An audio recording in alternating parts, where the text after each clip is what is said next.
Hello and welcome again to my YouTube channel science steno classes. आज का topic है vowel indication.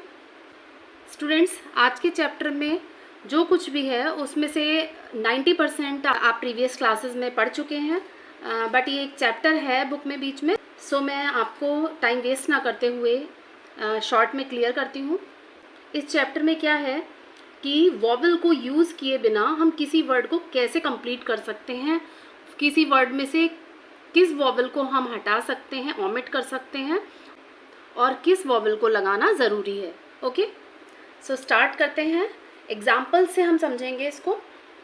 अगर हमें लिखना है एस्लीप, तो हम एस्लीप में ए जो वॉवेल है वो पहले आ गया, सो दैट हम एस का सर्कल यूज़ नहीं करेंगे। हम किस तरह से लिखेंगे इसको? हम लिखते हैं एस एंड एल पी।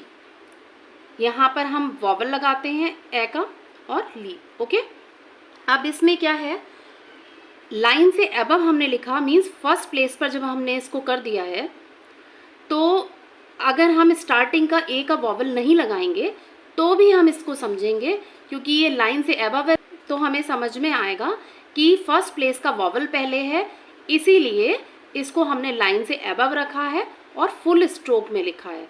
क्योंकि अगर स्लीप होता तो हम इसको कैसे लिखते? तो हम इसको इस तरह से लिखते S L and P, sleep.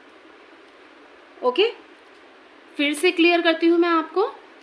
इस वर्ड में ए आया है स्टार्टिंग में, इसलिए हमने इसको फुल स्ट्रोक में लिखा है, जैसा कि आपने प्रीवियस क्लास में रूल्स पढ़े हैं।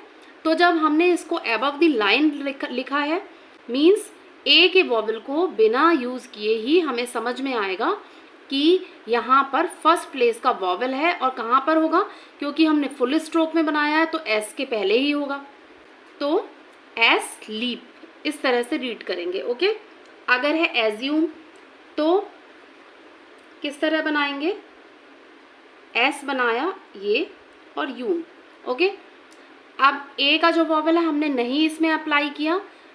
क्यों नहीं किया? क्योंकि हमें ये क्लियर है, फर्स्ट प्लेस पर अबव द लाइन है ये वर्ड, तो हमें क्लियर है ये ऑलरेडी कि ये ए का वॉवेल है इस जगह पर, इसीलिए ये अबव द लाइन है और फुल स्ट्रोक एस का बनाया है। ओके, अगर हमें लिखना है सम, तो हम कैसे लिखेंगे? एस एम लिखा और इस तरह से मच का वॉवेल लगा दिया, सम। अब हमें लिखना है अराइव्स, तो आर लिखा एंड वी एस। अब हम ए को कैसे समझेंगे इस वर्ड में, जबकि हमने ए का वॉवेल इसमें नहीं लगाया है? तो आपने जैसा कि प्रीवियस क्लास में पढ़ा था कि जब आर से पहले कोई वॉवेल आ जाता है किसी वर्ड में, तो हम हमेशा आर की ये वाली डाउनवर्ड फॉर्म यूज़ करते हैं। तो हमने यहाँ पर डाउनवर्ड फॉर्म यूज़ की है और अबव द लाइन स्टार्ट किया है वर्ड को, तो हमें ये चीज़ तो क्लियर है कि आर की डाउनवर्ड फॉर्म है, इसलिए यहाँ पर वॉवेल है फर्स्ट प्लेस का। ओके, तो अराइव्स। अगर हमें लिखना है रेव्स, तो कैसे लिखेंगे? आर लिखा एंड वी का हुक लगाया और एस उसके इनसाइड, रेव्स। नेक्स्ट है if followed by a vowel. अगर हमें लिखना है लेस, तो हम किस तरह से लिखते हैं? लेस, ऐसे।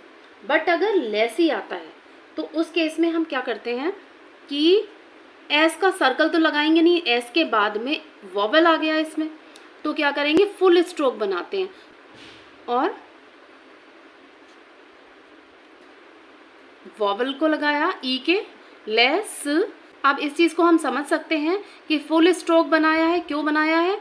क्योंकि इसीलिए बनाया होगा कि एस के बाद में कोई वॉवेल आ रहा है। ओके, तो हमने इसमें ई का वॉवेल नहीं लगाया, तो भी हमें समझ में आएगा कि ये लेसी है। ओके, अब हमें लिखना है टेस्ट, तो हम कैसे लिखेंगे? टी लिखा, एस टी का लूप लगाया, टेस्ट। बट अगर हमें लिखना है टेस्टी, तो ये ई का वॉवेल आ गया इसके बाद, तो इसको हम किस तरह से लिखेंगे? टी लिखा, S and T, test. Full stroke बनाया है, तो इससे हमें ये क्लियर हो जाएगा कि हमने लूप ना लगाकर एस का सर्कल और टी बनाया।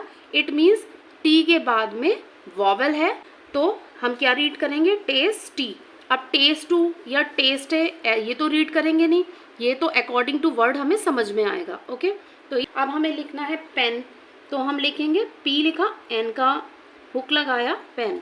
बट अगर लिखना है पेनी तो इसमें लास्ट में फिर से वॉवल आया, तो क्या करेंगे, पी लिखा और फुल स्ट्रोक एन का बनाया, ये हो गया पेन। अब फुल स्ट्रोक बनाया है तो इससे ये क्लियर होगा कि यहाँ पर एन के बाद में कोई वॉवल है, तो ये अंडरस्टूड है कि कौन सा वॉवल है, ये आप खुद समझेंगे इस चीज़ को अकॉर्डिंग टू वर्ड।